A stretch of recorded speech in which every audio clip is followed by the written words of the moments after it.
Hello hello hello, आओ भाई आओ आओ। ये हमारे इस साल के कुछ नगीने हैं। अरसलान यकीन 2025। आ जाओ। 24 कैसे बोल रहे हैं? ये मनीष यकीन 2025। ये हमारा नंद किशोर यकीन 2025। अमीना यकीन 2025। तो और भी बहुत सारे ऐसे हमारे नगीने थे, बट आज सबके कॉलेज स्टार्ट हो चुके हैं, सब हमारे फर्स्ट ईयर में हैं। और ये सब यूपी में, इसको छोड़ के ये राजस्थान में है। बाकी तीनों यूपी के बहुत ही एएमयू अलीगढ़ मुस्लिम यूनिवर्सिटी आप सबने सुना होगा। ये कोटा से, ये हमारे हैं मेरठ से, और ये एसएनएमसी आगरा से। तो ये आपके लिए इंस्पिरेशन है एक्चुअल में। वैसे तो मुझे पता है अब 2025 का जो रिजल्ट रहा है उसके बाद किसी बच्चे को कोई शक रहा नहीं है कि मीडियम भी एक बैरियर हो सकता है सिलेक्शन में। और ये तो जीते जागते उदाहरण है जो आप ही के जैसे टीचर्स से पढ़े हैं, जो आपको पढ़ा रहे हैं उन्होंने ही इन्हें पढ़ाया था, एक आध कोई प्लस माइनस हुआ होगा। बाकी घूम फिर के वही सारे टीचर्स हैं हमारे हिंदी माध्यम के, जिन्होंने जो आपको आज पढ़ा रहे हैं उन्होंने इन्हें पढ़ाया है। और जब इनका सिलेक्शन हुआ है तो आपका भी जरूर होगा। चलिए बच्चों से बात करते हैं। कुछ पूछना चाहोगे? सबसे पहले तो आप सबको हमारे बच्चे कॉन्ग्रेचुलेट कर रहे हैं, तो कुछ पूछना चाहोगे आप लोग अपने दीदी भैया से तो पूछ सकते हैं। Yes, congratulation seniors. हाँ स्नेहा, पहुंचो इनके कॉलेज में। रैगिंग होगी तुम्हारी। रैगिंग ले तो बोल देना, प्रियंका मैम को बता देंगे। हाँ जी, कुछ पूछना चाहोगे अपने सीनियर्स से, अपने दीदी भैया से? हाँ देखो, पहले ही क्वेश्चन आ गया पूजा का कि भैया आप इंग्लिश कैसे मैनेज करते हैं। कौन इसका आंसर देना चाहेगा? हाँ चलो मनीष प्लीज आ जाओ इधर। हाँ, ऐसा कोई प्रॉब्लम नहीं रहता है, नहीं हो रही है? हिंदी और इंग्लिश में कोई प्रॉब्लम नहीं रहता। जो कोई प्रॉब्लम नहीं आती जो है। मैम पढ़ा रही हैं वो इंग्लिश के टर्म भी तो पढ़ाते हो आप ये मैम। देख लो, हाँ, अभी मर गए थे यहाँ पे भारी शब्द सुन के। जो चीज़ सारे यहाँ पे जो प्रेशर पढ़ाई में। जा रही है उसको ही कर लो, वहाँ पे इतना दिक्कत नहीं होता है। हाँ कोई ऐसी दिक्कत नहीं होती। कल एक बच्चा था अनुपम, अनुपम वो पोल को पूल लिख रहा था। मैडम पूल करा दो, तो मैंने उसकी स्पेलिंग सही करा दी, तो उसने कहा कि अरे मैडम हमारी अंग्रेजी कमजोर है। तो ऐसी कोई दिक्कत होगी क्या वहाँ? नहीं, ऐसी कोई दिक्कत नहीं और होती है, फर्स्ट ईयर थोड़ा में तो बहुत बता दूं, जो इंग्लिश मीडियम वाले जाते हैं ना उनको दिक्कत होती है, क्योंकि वहाँ पे हिंदी ही बोलनी होती है ना? हिंदी बोलनी होती तो है। बताओ इन्हें। इंटरेक्शन में हिंदी ही बोलनी होती है आपको। हाँ, तो और कुछ पूछना चाहोगे? जर्नी कैसी रही? अर्चना कुमारी पूछ रही है। कौन इसका? अमीना को माइक दो। अमीना आपकी जर्नी कैसी रही बेटा? जर्नी तो बहुत ही मजेदार रही थी मैम। प्रिपरेशन के टाइम पे कैसा लगता था? हाँ, डर लगता था हाँ सिलेक्शन मैम, होगा बहुत नहीं ज्यादा होगा? डर लगता था कि हो पाएगा कि नहीं, लेकिन कर लिया कैसे कैसे भी कर कर। लिया फिर? जब इतना डर लगता था तो पढ़ाई कैसे होती थी डर में? मैम उसके लिए सारे टीचर्स थे ही मोटिवेट करने के लिए, बाकी मैम सर लोग सब समझाते ही रहते थे कि तुमको स्ट्रेटजी क्या रखनी है, कैसे पढ़ना है, हम्म, सारा कुछ बताते रहते थे, तो हो गया मैम। हो गया। बस। बस हो गया। टाइम टेबल क्या रखा आपने? चलो इसका आंसर नंद किशोर को। मैडम मुझसे पढ़ाई की बात मत पहले तो करो। मैं सभी अपने छोटे जूनियर्स भाई को, छोटे बहनों भाई सभी बहनों को को। धन्यवाद देना चाहता हूँ, जो आज मैम ने मेरे को यहाँ पर बोलने का मौका दिया। जो आप बता रहे थे टाइम टेबल का, वो टाइम टेबल का ही रहता। मैं मतलब सुबह उठ जाता था 5-6 बजे के समथिंग उठता था, ऐसे नहीं ज़्यादा जल्दी भी नहीं उठता था, क्योंकि मेरे को देर रात में पढ़ने में पढ़ने थोड़ा का सा आदत था। वो हाँ तो जी, अपने अपने हिसाब से रहता है कि बिल्कुल बिल्कुल। कोई सुबह जल्दी उठ के पढ़ता है तो कोई रात को लेट तक। तो बिल्कुल मेरा बिल्कुल। तो ये रहता था कि मैं रात देर नाइट तक कोई पढ़ता। हार्ड एंड फास्ट रूल नहीं है, किसी शास्त्र में नहीं हाँ। लिखा है कि रात को ही पढ़ना है या सुबह ही पढ़ना है, दिन में ही पढ़ना है। हाँ। जब आपसे पढ़ाई हो तब पढ़ो। जी मैम। खत्म। आगे। और बस यही रहता है कि कभी मतलब बैकलॉग हो जाए तो उसको, जैसे संडे हो या कोई भी जिस दिन वेकेशन, क्लास नहीं हाँ हो रही है। क्लास नहीं हो, या क्लास के साथ एक एक दिन उस पीछे वाले क्लास को रिवाइज कर ले। अंजर पूछ रहा है बैकलॉग होता था आप लोगों का? बैकलॉग क्यों नहीं होता? सबका क्यों होता नहीं है होता? बैकलॉग। सबका होता था। बैकलॉग तो होएगा, इसमें कोई शक प्यास की बात सबको नहीं। लगती है, छोटे गले से गला सबका सूखता सब है। उसी चीज से निकल बैकलॉग भी गए, सबका होता सब है। वहीं तुम्हारा से भी निकल हुआ के था? आएंगे सब। तुम्हारा भी हुआ था? ऐसा कोई तुम्हारा भी हुआ था? बैकलॉग तो तो होगा कोई ही। यहाँ विरला ही नहीं है जिसका बैकलॉग, और सबका होता है बिलीव मी। लेकिन बैकलॉग को बैकलॉग नहीं बने रहने हाँ। देना है, उसको कवर करना है। कैसे कवर किया फिर? बैकलॉग का मैम वही था कि जैसे कि एक क्लास के बाद में एक एक दो दो क्लास रोज एक्स्ट्रा ले लेता था, संडे के दिन लेता था, टेस्ट देने हम्म। के बाद में फिर क्लास ले लेता था। फिजिक्स ऐसे कैसे सॉल्व करें? फिजिक्स अरसलान तू बता। मैम फिजिक्स तो मैम इजी है, बाकी न्यूमेरिकल पे अप्रोच ज़्यादा रखे मैम। लाइक उधर है क्वेश्चन कैमरा। मैम, क्वेश्चन ज़्यादा लगाए, क्योंकि मैम अच्छा। क्वेश्चन कम लगाते हैं ना तो समझ में नहीं आती। वैरायटी क्वेश्चन लगाएंगे मैम जितने ज़्यादा, तो नए से नए मिलेंगे मैम। हर किसी को दिक्कत आती है, मुझे भी आई थी जब शुरू में था तो बहुत दिक्कत आ रही थी। फिर मैम कॉन्सेप्ट समझे मैम, कॉन्सेप्ट के बाद मैं क्लास को रोक रोक के क्वेश्चन लगा देता, अच्छा, ताकि जैसे सर ने कोई पर्टिकुलर कॉन्सेप्ट कराया वैसे ही आपने उसको वहीं रोका और उससे रिलेटेड क्वेश्चंस मैम लगाए। मैम क्लास वाले क्वेश्चन भी रोक रोक के लगा देता है, ताकि अच्छा। सर से पहले एक बार मैं ट्राई कर लूँ कि ओके, मुझसे हो भी रहा नहीं है। नाइस। मैम फिर बाकी ऐसे ही करा, नॉर्मल मॉड्यूल सोल्व करे मैम, ज़्यादा से ज़्यादा क्वेश्चन लगाए मैम। मेरी फिजिक्स बहुत वीक थी मैम, मैंने भी फिर क्वेश्चन बहुत लगाए, जितने हो सके उतने ज़्यादा क्वेश्चन लगाए, ताकि नया क्वेश्चन मिले ही ना पेपर के अंदर। Okay, nice. यस तो मैम। ऐसा जब पेपर आया तो लगा कुछ नया है? हालांकि इस साल का पेपर सबसे टफ माना जाता है, फिजिक्स बहुत मैम टफ एक था। आधे की क्वेश्चन लगा कि जो नया था, हाँ, बाकी सारे वही लगे कि ये ये हुए थे। मैम एक आधे में सिली मिस्टेक हो गई। सिली मिस्टेक तो मैम एंड तक भी वो सुधरती तो नहीं, होती जितनी रहती ज़्यादा है। टेस्ट दोगे उतने कम सिली मिस्टेक होगी। तो टेस्ट सारे दिए? यस मैम, मैंने यकीन के सारे टेस्ट दिए मैम। स्नेहा पूछ रही है, दीदी आपने फिजिक्स कैसे की? लड़कियों को लगता है कि फिजिक्स को में जितना भी हो बस क्वेश्चन प्रैक्टिस बढ़ाओ, और तो कुछ नहीं है। क्वेश्चन प्रैक्टिस ज्यादा से ज्यादा करो और कुछ जी नहीं है मैम। फिजिक्स में, है ना? बायो जी कैसे मैम। किया? बायो तो बस एनसीईआरटी, और जो टीचर्स पढ़ाते थे तो एकदम शॉर्ट नोट्स ही बनवाते थे, हर्षे सर बॉटनी में और हम्म, स्काई सर, और जुलॉजी आपसे में। भी पढ़ा है मैंने, हम्म, तो मतलब शॉर्ट नोट टाइप रहता था बायो का। बाकी एनसीईआरटी रीड की थी, और ठीक तो फिर है। क्वेश्चन लगाने ही है। तो विष्णु पूछ रहा है, मैडम टाइम मैनेजमेंट स्कूल के साथ कैसे किया? तो बेटा मैं आपको बता दूं कि आप लोग लकी हैं। आप लोग शायद दूसरा ऐसा बैच रहेगा हमारा हिंदी माध्यम का जो 11th के साथ तैयारी कर रहा है नीट की। ये लोग उतने किस्मत वाले नहीं थे, वरना शायद ड्रॉप नहीं लेते। ये लोग भी 12th रिजल्ट दे सकते थे, है ना? तो इन लोगों ने बेटा तैयारी की है 12th के बाद। अब आप लोगों का जो एक्चुअल क्वेश्चन है, इसका सही और सटीक आंसर हम एक्सपीरियंस बच्चों से लेंगे अगली साल, जो आपकी तरह हमारे साथ अर्जुना और लक्ष्य दोनों साल पढ़ के आएंगे, तो वो आपको बताएंगे कि कैसे टाइम मैनेजमेंट किया। ठीक है? और मार्क्स कितने आए? आई एम श्योर यहाँ पे सब 550 से ऊपर वाले बच्चे हैं ना। और जो लोग बोल रहे हैं अगर आपको कभी डाउट हो 550, तो बेटा इस साल के पेपर के हिसाब से 550 लाना बहुत बड़ी बात थी। इस साल कुछ 2000 या 2500 बच्चों के ही 550 नंबर आए हैं, है ना? बाकी सबके इस साल तो 500 पे भी बहुत अच्छी सीट्स मिल गई हैं गवर्नमेंट में। तो इसके 560 कुछ थे, 561 थे आपके। 514 थे। ओके, मतलब 514 थे। नंदकिशोर ये 554, अरसलन 563। देख रहे हो, ये तीन 550 से ऊपर हैं, जो कि बहुत बड़ी बात थी इस साल। और 514 और एएमयू मिला है भाई। एएमयू जब हमारा नीट नहीं होता था उस टाइम पर अलीगढ़ मुस्लिम यूनिवर्सिटी का अलग एंट्रेंस होता था, बीएचयू का अलग होता था, एम्स का अलग होता था, स्टेट पीएमटीज अलग होते थे, ऑल इंडिया पीएमटी अलग होता था, वीएमसी वेल्लोर वर्धा सब अलग अलग होते थे। तो बेटा एएमयू खुद में बहुत ही रेप्यूटेड इंस्टीट्यूट है, ठीक है ना? तो ऑनलाइन या ऑफलाइन? ऑनलाइन या offline? Online, online, pure pure online, online. Pure pure online, बिल्कुल। Pure online. जी ma'am, pure online. Pure online. सबने अपने घर से बैठ के पढ़ाई की है? जी मैम। कोई घर से निकला था? नंद किशोर घर से तू जाता होगा घूमने, नहीं। मुझे ये लड़का, मुझे इसकी आंखों में मुझे शैतानी दिख रही है, पता है? ये सबसे कम बोल रहा है, जो सबसे कम बोलता है वो सबसे शैतान होता है। चलिए, और क्या पूछना है बोलो बेटा।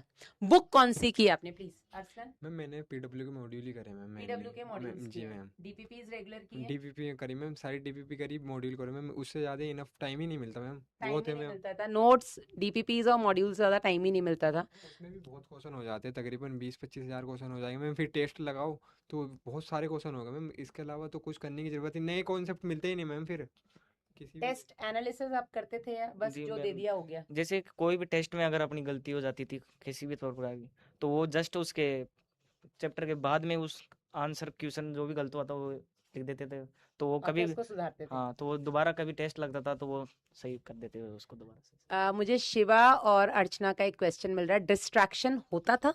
होता था कोई डिस्ट्रैक्शन? वो तो अभी भी है डिस्ट्रैक्शन तो। आप तो एमबीबीएस में, अब तुम खूब डिस्ट्रैक्शन वो तो रखो। मैम कभी खत्म नहीं होगा, डिस्ट्रैक्शन कभी खत्म नहीं कैसा होगा। डिस्ट्रैक्शन होता था? वो तो कमेंट देख रहे हैं हाँ, सबके। क्लास में। हाँ, और यूट्यूब वगैरह रहता है यूट्यूब। डिस्ट्रैक्शन। तुम्हारे टाइम पे इंस्टा नहीं था? इंस्टा था पर मैं यूज नहीं करता था। वाओ। तुम? मैम मेरा तो इंस्टा पर रहता था ज़्यादा डिस्ट्रैक्शन। तुम्हारा? मैं तो वो खाली संडे हर संडे टेस्ट लगाता था, मगर रात को मूवी जरूर देखता था, इससे हाँ मैम। डिस्ट्रैक्शन हर से ही संडे? वजह मैम हर संडे ये मूवी तो मैं भी टेस्ट। बोलती हूँ कि सास बहू के सीरियल का किसी की लत मत लगाना प्लीज। वो सीरियल खत्म होने के बाद इतना सस्पेंस रहता है कि कल क्या होगा, और उसकी वजह से ना तो पढ़ाई होती है। ये मैं तुम्हारे बैच में भी शायद बोला करती थी, और मैं अभी भी बोलती हूँ कि सास बहू के सीरियल या कोई भी सीरियल प्लीज मत देखो। तुम मेरी तरफ से हफ्ते में 2 मूवीज देख लो, कम से कम मूवी शुरू होके खत्म तो हो जाएगी, रात को टेंशन तो नहीं रहेगा कल मूवी में क्या होगा, राइट? आपका क्या डिस्ट्रैक्शन था अमीना? वही रील स्क्रॉलिंग इंस्टा पे। तो सबके इंस्टा अकाउंट थे, है ना? कुछ और कोई डिस्ट्रैक्शन? नो मैम, और तो फिर कोई कैसे मैनेज करते थे डिस्ट्रैक्शन? रील वो स्क्रॉल करना बंद कब करते थे? वो तो जब मोटिवेशन आता है अपने आप तो सब कुछ बंद हो ही जाता है। जब पढ़ने का रहता है ना कि मोटिवेशन पता हमें नहीं, कॉलेज जाना ही जाना है तो फिर शर्म आ जाती थी इन्हें। ऐसा नंदकिशोर? मैम मैं तो जैसे खाना खा रहा हूँ तब देखता रहता था ऐसे, मतलब खाना छोड़ते ही रील भी खत्म, नहीं, ऐसा? खाना भी चल रहा है, रील भी चल रही और है, खाना के बाद? खाने के बाद तो फिर वही पढ़ाई बस ठीक है, रहेगा। कितने घंटे पढ़ते थे मैम ऐसे तो जैसे क्लास के बाद में 5-6 घंटे 6 से। क्लास के अलावा? 5 हाँ से 6 6 घंटे घंटे। पर्सनल। ये भी मैं आप लोगों से कहती हूँ कि अगेन किसी शास्त्र में नहीं लिखा है कि किसी भी कॉम्पिटिटिव एग्जाम को क्रैक करने के लिए आपको कितने घंटे पढ़ना है। आपकी जो कैपेबिलिटी है आप उसके हिसाब से पढ़िए। एक बच्चा है जिसको शायद एक कॉन्सेप्ट को समझने में 2-3 घंटे लगते हो, दूसरा बच्चा शायद उसी कॉन्सेप्ट को 40-45 मिनट में भी समझ सकता है। बस आपको रात को जब सोना है तो ये सोच के सोना है कि आज का मेरा जो टारगेट था वो कवर हुआ कि नहीं, चाहे फिर उसके लिए आपने 5 घंटे में पढ़ाई की हो चाहे 10 घंटे में पढ़ाई की हो। आपको कभी किसी दूसरे का वो कितनी देर पढ़ रहा है क्या क्या पढ़ रहा है वो नहीं देखना है, आपको सेल्फ सेटिस्फेक्शन के बाद ही सोना है। This is it. और क्या रिवीजन कैसे करते थे? रिवीजन के लिए जैसे शॉर्ट नोट्स बना लिए और फॉर्मूला शीट वगैरह, ये और जो short notes, गलतियां हो रही हैं उनको रिवाइज करते रहते थे। उनको हाँ, उन पर ज्यादा फोकस बायोलॉजी के लिए एनसीईआरटी, बायो के लिए एनसीईआरटी, ठीक है। ओनली और एनसीईआरटी। फ्री फायर खेलता था तुम में से कोई? फ्री फायर में पहले खेलता था 12th में, फिर उसके बाद तब बंद मैं कर लेकिन दिया। तैयारी नहीं कर रहा था, हाँ, ये भी ड्रॉप पे बताओ। बंद कर दिया था। ड्रॉप में सब बंद कर दिया। हम्म। रैंक क्या थी? चलो भाई रैंक भी बताई दो, रैंक क्या थी? 7402। 7402। मेरी 10,000 थी। 10,000। मेरी 7937। 7937। 37 के। 37 के। लेकिन बढ़िया मेडिकल कॉलेज मिलना अल्टीमेटली, मैं फिर कहती हूँ, आपका जो ड्रीम मेडिकल कॉलेज है, एंड बिलीव मी यूपी में मेरठ, आगरा, केजीएमसी, लखनऊ, ठीक है, रिनाउंड कॉलेजेस हैं, और एएमयू बीएचयू खुद में रिनाउंड यूनिवर्सिटीज हैं, ठीक है। तो आप अब यहाँ पे सिर्फ एक चीज देखो कि एक अच्छा गवर्नमेंट मेडिकल कॉलेज मिलना, दिस इज इट, अल्टीमेटली यही मैटर करता है, ठीक है। आपको एक अच्छे गवर्नमेंट बता दो ना, तुम लोग अलग अलग कॉलेज से हो, कोई ऐसा सब साथ में जब मिल रहे हो तो कोई ऐसा डिफरेंस लग रहा है कि नहीं यार उसको ज्यादा अच्छा कॉलेज मिल गया या मैं रह नहीं गया? नहीं, वो तो वहाँ पे जितना आप मेहनत करोगे उसके हिसाब से ग्रो करोगे फिर। अल्टीमेटली उसके हिसाब से ग्रो करोगे। जो यहाँ से बढ़िया रैंक लेके जाता है वहाँ पे और नहीं पढ़ेगा तो फिर तो हाँ, कुछ नहीं हो पाएगा। नहीं पड़ेगा, और फर्स्ट ईयर में बहुत नहीं पढ़ते हैं। वो तो सब कुछ होता है। और कुछ पूछना है बेटा? मैम मुझे एम्स दिल्ली जाना, तो मेहनत करो ना रजनी, कौन मना कर रहा है? इनको भी जाना था, सबको जाना जाना था, रहता है। सबको जाना होता है, हर मेडिकल एस्पिरेंट का फिर एक ही बाद में सपना लगता होता है कि बस जीएमसी फिर मिल कोई भी जाए, मिल जाए। जीएमसी मिल जाए बस। चलिए, सो कैसा लग रहा है आज? बहुत बढ़िया लग रहा है। बहुत बढ़िया लग रहा है। एक तो बार बार पूछते हैं फिजिक्स वाला वाले। अब इनसे पूछो, ये जिस कॉलेज में पढ़ रहे हैं, कह रहे हैं, मैंने चारों से बात की है, ये कह रहे हैं हम जिस कॉलेज में मैडम वहाँ से 50% से ज्यादा बच्चे सिर्फ पीडब्ल्यू के हैं, राइट? जी मैम जी। और वहां पर इंग्लिश हिंदी मीडियम सब एक है, वहाँ ऐसा कुछ, वहाँ पे पहले साल में, फिर बता रही हूँ, शुरू के 1 मंथ में तो ऐसा है कि मैम इंग्लिश मीडियम वाला हो या हिंदी मीडियम वाला हो, सेम सबके क्लास सर के ऊपर से जाती है मैम। हाँ, समझ में नहीं आती क्योंकि एकदम से सिलेबस बड़ा हो जाता है ना, वास्ट सिलेबस है मैम, उसके बाद धीरे धीरे समझ में आने लगती है। जेपी पूछ रहा है आपको कितने साल लगे तैयारी करने में? हाँ, मैम 2 साल। 2 साल। मैम मेरी भी 2 साल है। 2 साल। मेरे भी 2 साल 2 ही साल। 2 साल। लेकिन मैं फिर बता रही हूँ, इन लोगों ने 12th तक नहीं पढ़ाई की थी, क्योंकि 12th तक तब पीडब्ल्यू में कोई ऐसा बैच था ही नहीं हिंदी माध्यम का, तो इन्होंने 11th और 12th दोनों को 2 साल में हमारे यकीन बैच से किया है। आप लोगों के पास वो 2 साल 11th और 12th के हैं, ठीक है, तो आपका वो 2 साल 11th और 12th वाला होना चाहिए, और हो जाएगा, हो सकता है ना भी 12th ये लोग दे चुके हैं, तो इन्हें पता है कि अगर हमें भी सही टाइम पर प्रिपरेशन करने का मौका मिला होता तो हमने भी शायद विद 12th फोड़ दिया होता, ठीक है। हाँ, क्या है ये? कामरान क्या लिख रहा है? यूएन मोटिवेशन होता था क्या भैया? यूएन मोटिवेशन क्या होता है भाई? हाँ, 2 साल में पक्का हो जाएगा क्लियर। ओनली अरू खान, बोलने से थोड़ा होगा भाई, तैयारी करनी पड़ेगी। चुप रहे। ठीक है। नूरुल हुदा क्या कर रहे हैं मैम मैम मेरे? एक साल ही इनफ है, वैसे एक एक साल साल इनफ इनफ है। है। इन लोगों ने, मैं बोल रही हूँ ना, इन्होंने 11th 12th में नहीं पढ़ा था, इसलिए इन्हें 2 साल लगे। मैम ड्रॉपर पे ज़्यादा प्रेशर रहता है, फ्रेशर करता है ना, तो मैम उस पर ये प्रेशर नहीं रहता कि पेपर कैसा आएगा, क्योंकि ड्रॉपर देखा वो होता है कि हाँ पिछले साल वो हो गया था, हाँ आपके साल ये हो जाएगा। हाँ, मैम ड्रॉपर पे ज़्यादा रहता है, अलग सर भी यही कहते थे कि जितने ज़्यादा ड्रॉप बढ़ते जाएंगे ना, प्रेशर बढ़ता प्रेशर जाए। उतना ज्यादा बढ़ता जाएगा, मैम राइट। फ्रेशर का यही फ़ायदा है मैम, एक तो क्लास 2 है, हम्म। ड्रॉपर के पास क्लास भी 3 है मैम, तो फिर शेड्यूल भी उसका हेक्टिक रहता है मैम, तो दिक्कत पड़ती है उसे कहीं ना कहीं। ऋषुराज बोल रहा है कि गर्लफ्रेंड थी क्या भैया आपकी किसी नहीं। की? इन्हें अब तक नहीं मिल रही, तुम कैसी बात है? हाँ तुम कुछ बोल मैम रही थी। 12th तक तो पता ही नहीं था कि नीट जैसा कोई एग्जाम होता भी है, तो मैं 12th के बाद ही स्टार्ट की थी। ये ना आज भी वो तुम लोग, मैं फिर बोल रही हूँ, तुम लोग बहुत किस्मत वाले हो कि तुम्हारे लिए पीडब्ल्यू हिंदी माध्यम के बैचेस लेकर आया 11th और 12th में। इन लोगों को नहीं पता था कि 12th तक कोई ऐसा नीट जैसा एग्जाम भी होता है, नहीं पता था। स्कूल में एक्सपोजर्स नहीं है, छोटी छोटी जगह में नहीं है, ठीक है ना। आगे और कुछ? परसेंटेज पूछ रहे हैं 12th। 12th की परसेंटेज कोई मैटर नहीं करती, मैं पूछूंगी भी नहीं। अनमोटिवेशन क्या था? कामरान बोल रहा है कोई ऐसा था जो आपको डीमोटिवेट करता था। भाई डीमोटिवेशन होता है अंग्रेजों। हाँ डीमोटिवेशन तो कोई नहीं था, क्योंकि मेरे वहाँ पे कोई नीट की तैयारी वाला कोई कोई नहीं हाँ, था। तो कोई इनको ये बोलने वाला नहीं था कि हिंदी वालों से नहीं होता है। और तुम्हें अब कोई बोले तो चांटा देना कि इस बार 2025 में टफेस्ट पेपर था, रैंक 1 हिंदी माध्यम से नहीं, थी। हम ऐसे तो बोलते थे कि हिंदी मीडियम में सिलेक्शन नहीं होता ये है, तो ये तो बोलते बोलते, थे पर ना, इतना मुझे फर्क नहीं पड़ता था। फर्क नहीं पड़ता। आपको कुछ ऐसी चीज हाँ जो मैम डीमोटिवेट करती सेम थी? था। रिश्तेदारों के भी ताने खूब सुने हैं, पड़ोसियों के भी कि क्या ही कर लेगी, लेकिन कर लेकिन लिया। पेरेंट्स का सपोर्ट रहा। हाँ पेरेंट्स का फुल सपोर्ट था मैम। Nice. मैम डिमोटिवेशन वही था कि हिंदी माध्यम से सिलेक्शन नहीं होता और है। हम ही ने उसको क्रैक इंग्लिश करके दिखाया है। मीडियम में तुमको इंग्लिश नहीं बोलनी आती, तुमको कुछ भी नहीं आता, तुम्हारा सिलेक्शन कैसे होगा? लेकिन खुद पर विश्वास था तो बस आज यहाँ मैं पर आपको बताऊं, जब पेशेंट आपके पास आता है ना, कोई अंग्रेज नहीं आता भाई, कोई अंग्रेज पेशेंट नहीं आता। मैम मेरा तो रिश्तेदार भी सपोर्टिव थे मैम, मेरे रिश्तेदार अच्छे थे मैम।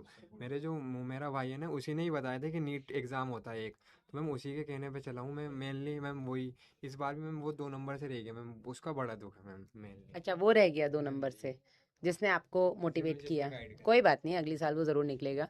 हाँ, ये बोल रहे थे फीस क्या होती है, मतलब इतनी होती है क्या अफोर्ड कर सकते हैं? हाँ, अफोर्ड जी कर मैम सकते हैं। सब कर अफोर्डेबल सकते है। हैं, और अफोर्डेबल है। उसमें रिफंडेबल रहती है, वो स्कॉलरशिप रहता है उसमें। स्कॉलरशिप वगैरह रहती है, अगर आपका कोई कोटा वगैरह है तो उसमें काफी फीस आपकी वापस भी आ जाती है।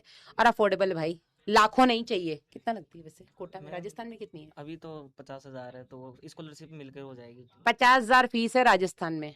मैम वो तो यूपी में पूरी की पूरी स्कॉलरशिप आ जाती है मैम, यूपी में तो ऐसी है 32-33 30,000 भी नहीं है फीस। जी ए मैम में मेरी 52 को है, लेकिन वो 52,000 है। हाँ, फिर रिफंडेबल है सारी। 50,000 तो दे ही सकते हैं अपने।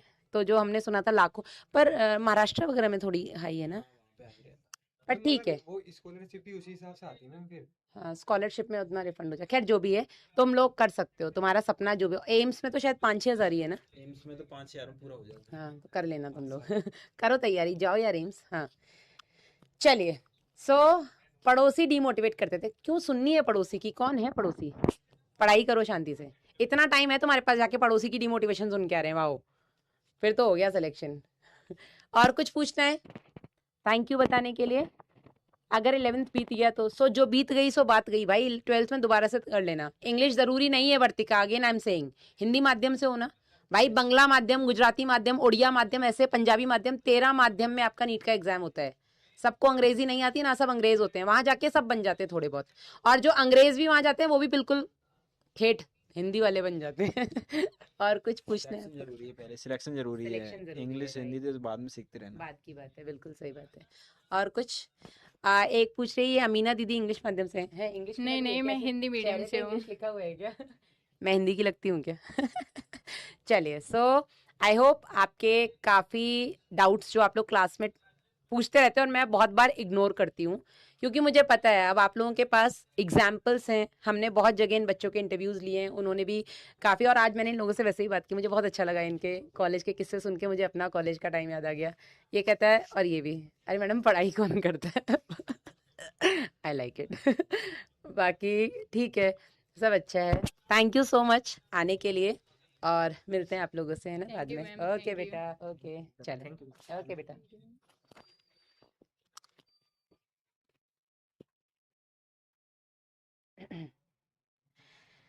हाँ जी, आयुष बोल रहा है खुद को कैसे मोटिवेट रखें, पढ़ाई करो, पढ़ाई ही एकमात्र ऐसी चीज है जो आपको मोटिवेट करेगी, और नहीं पढ़ना ही एकमात्र ऐसी चीज है जो आपको डिमोटिवेट करेगी, ठीक है ना। हाँ जी, डन मैम।